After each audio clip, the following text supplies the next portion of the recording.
دعائے قنوت میں اگرچہ آپ جو بھی دعا مانگنا چاہیں مانگ سکتے ہیں، جس طرح سے بھی، جس زبان میں بھی چاہیں آپ مختصر سی دعا مانگ سکتے ہیں، لیکن سب سے بڑی افضل اور عظیم دعا ہے محمد و اہل بیت محمد پر درود و سلام بھیجنا، اور اس میں بھی جو مرکز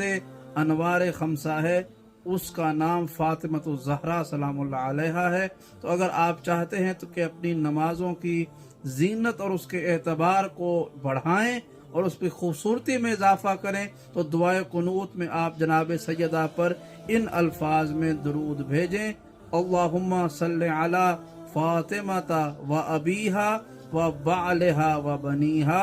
و سر المستودع فیہا بعدد ما احاط بہ علمک بفضلک و رحمتک یا ارحم الراحمین۔